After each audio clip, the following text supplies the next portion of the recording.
¿Qué tal? Buenas noches. Sean todos ustedes bienvenidos al primer programa de la cuarta temporada de Meridiano 64. Juan Manuel Mondino, nuestro productor, y quien les habla. Queremos agradecerle a las autoridades del canal, a la gente de cámara, sonido, iluminación, al director, a la gente que recibe a nuestros invitados y obviamente a nuestros auspiciantes por permitirnos compartir esta pantalla con ustedes. En el programa de hoy vamos a hablar del conflicto en Ucrania por el puerto de Sebastopol.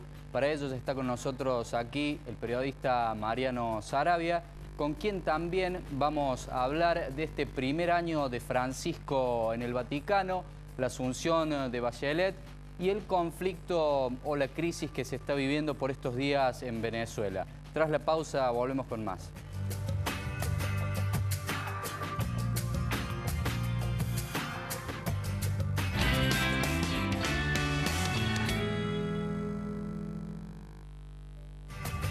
Auspician este programa Municipalidad de Saldán. Gestión Juan Carlos Saratián. Saldán para todos. Alegría. Salón de fiestas. Servicio de catering. Córdoba Centro. Alegriaeventos.com.ar. Teléfono 470-5738. 155-102-830. Matías Mondino. Defensas penales, delitos federales y provinciales. 155-926-975. Revista Enfoque Córdoba. Periodismo de distribución gratuita en la zona norte de Córdoba. 153-640812. Revistaenfoque.com.ar. En Altagracia, Radio Sierras 94.9, la radio que se siente. www.radiosierras.tk.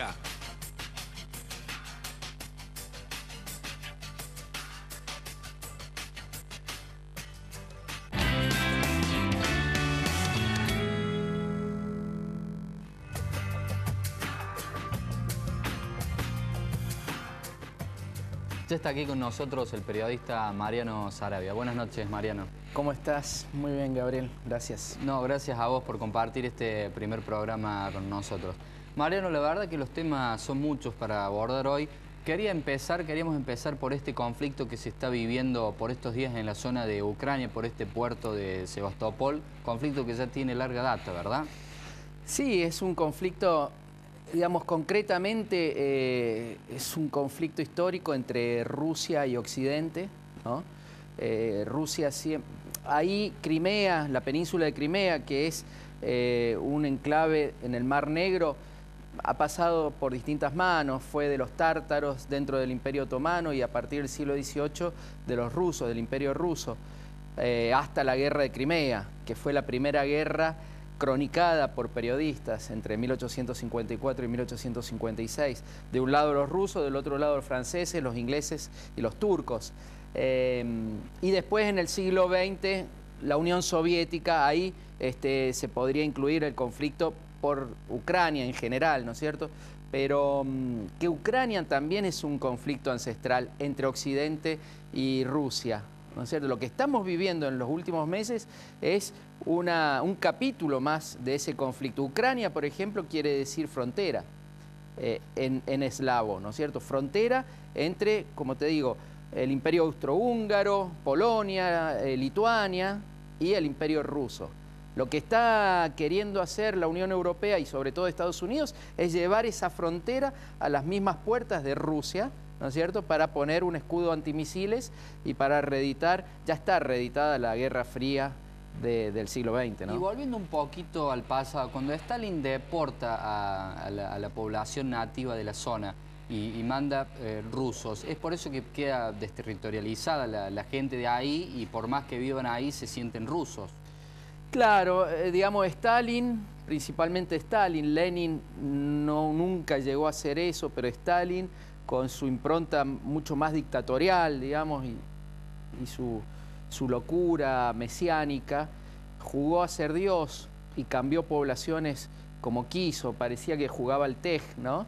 Y eso lo hizo en el Cáucaso, llevando armenios para Georgia, georgianos de Armenia, azeríes a Georgia, viceversa, y jugando de una forma muy peligrosa que ahora se está viendo con los conflictos, por ejemplo, la guerra entre armenios entre Armenia y Azerbaiyán, pero también ahí en Crimea, como decís vos, llevó a los tártaros musulmanes a la Siberia y los cambió por rusos. Eso lo hizo por que es verdad, la complicidad que tuvieron y el apoyo que tuvieron los tártaros a Hitler, a los nazis, exactamente. Recordemos que Sebastopol, la misma Odessa, fueron ciudades heroicas que resistieron mucho a los nazis. Acá no hay una historia lineal, ni tampoco buenos y malos. También es cierto que los rusos fueron los que más muertos pusieron en la Segunda Guerra Mundial para la liberación del mundo del nazifascismo, ¿no? Finalmente, este es un conflicto económico para no tener que pagar derechos portuarios por este puerto que no se congela, es por una cuestión ideológica.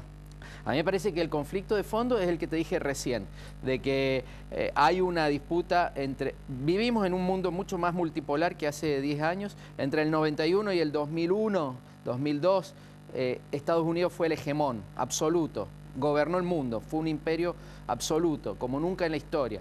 Pero a partir del 2002, 2003, estamos en un mundo mucho más multipolar, donde Rusia es un actor importante, China, India, y Estados Unidos está tratando de recuperar ese liderazgo, por eso trata de acorralar a Putin y a Rusia con el conflicto en Ucrania, generando la caída de Yanukovych, y le han mojado la oreja al oso blanco, ¿no? Lo han herido en el amor propio a Rusia. Por eso Putin tiene que reaccionar de alguna forma ante la caída de Yanukovych y reacciona con Crimea, ¿no? Lo único que puede rescatar para ofrecerle a su pueblo es Crimea con su impronta de Gran Rusia, ¿no? ¿Sigue teniendo validez este tratado que se firmó en el año 54, de que se cedían los derechos hasta el 2047?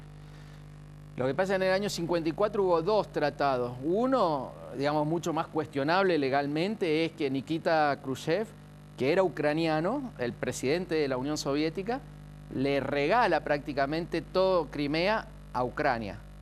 Crimea de Rusia se la pasa a Ucrania, también jugando al tej, ¿no es cierto?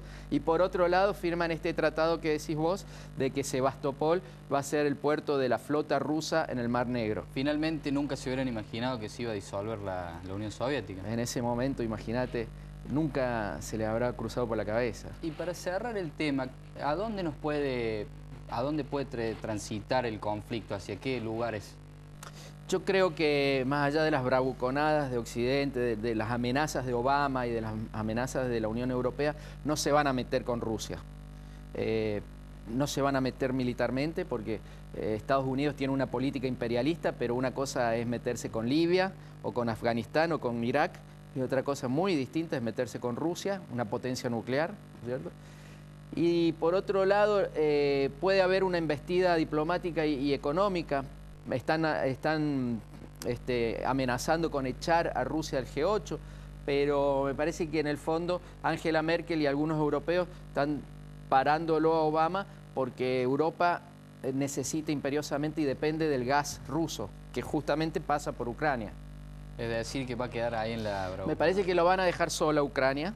Ya hicieron lo que querían. Provocaron este conflicto, lo provocó Estados Unidos y la Unión Europea, y ahora, ante la amenaza de Rusia a Ucrania, la van a dejar los que van a perder en el fondo van a ser los ucranianos, que van a terminar mucho peor que como estaban antes. Finalmente Rusia se quedará con Crimea y Ucrania quedará destruida económica, socialmente, étnicamente, etcétera. Mariano, estamos a poco tiempo del primer año de Francisco en el Vaticano. ¿Cómo lo ves al tema? Yo lo veo con mucha esperanza, más allá, yo soy católico, pero más allá de eso me parece que la Iglesia influye a todos, ¿no es cierto? Eso está claro, católicos y no católicos, y lo veo con esperanza porque hay un cambio de lenguaje.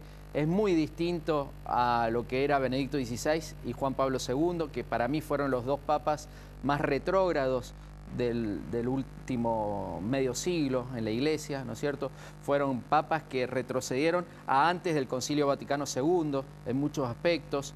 Me parece que Francisco representa un quiebre en eso, habla de los pobres, tiene otras actitudes, sus gestos de rectitud, de generosidad, de austeridad, pero en el fondo todavía no veo cosas concretas, ¿no? Me parece que nos está debiendo todavía Francisco los cambios que promete todo el tiempo, ¿no es cierto? Y cuando hay mucha ilusión, el peligro es que haya una desilusión, ¿no? Por ahora se ve marketing puramente, ¿no? Sí, un gran marketing muy estudiado y muy bueno y con muchísimo resultado, ¿no es cierto? Pero ojalá, yo espero algunas cosas concretas. Yo creo que sí va a hacerlas. Con los divorciados lo va a hacer, me parece, porque él ya cuando era arzobispo de Buenos Aires trabajaba con los divorciados y tenía gestos. Con los curas casados creo que puede llegar a avanzar, puede avanzar en que el celibato sea optativo. Él trabajó muchísimo con los curas casados en la diócesis de Buenos Aires. Él fue el que le consiguió la jubilación, primero a Monseñor Podestá, uno de los primeros obispos casados, y después una pensión a la viuda de Monseñor Podestá en Buenos Aires. Entonces, digamos, no es hipócrita Francisco, realmente él piensa esas cosas. Ojalá se anime. ¿Y después me parece más difícil que avance con el tema gay, con otras cuestiones del Vaticano, la curia. Y en las cosas más importantes para, digamos, la población laica, no más allá del matrimonio, es decir, con el lavado de dinero de los bancos del Vaticano, la pedofilia, ¿se avanzará en algo? Y mira, con la pedofilia se ha avanzado mucho, incluso ya con Benedicto XVI. El gran encubridor de los pedófilos fue Juan Pablo II. Sobre todo el gran encubridor de Marcial Maciel, que es el fundador de los Legionarios de Cristo. Un gran abusador de menores, ¿no? Un mexicano. Y el gran encubridor fue Juan Pablo II. Ya Benedicto XVI le soltó la mano y Francisco ha avanzado. Me parece que en eso sí se está avanzando. Lo que pasa es que hay contradicciones. Ahora van a beatificar a Juan Pablo II y no se explica muy bien eso. Pero me parece que con el tema de la corrupción en el Banco Vaticano, bueno, hay todavía cuentas pendientes, esperemos. Sería importante que la Iglesia fuera hacia la despapalización, digamos, ¿no? Que le dieran más importancia a las conferencias episcopales de cada país. Vos sabés que la gran importancia del Papa ha sido en los últimos años, porque en general si vas a la doctrina, los obispos tienen muchísimo poder en sus diócesis. Y creo que el Papa está esbozando una iglesia un poco más horizontal. Mariano, vamos a hacer una pequeña pausa, ¿eh? Ya volvemos.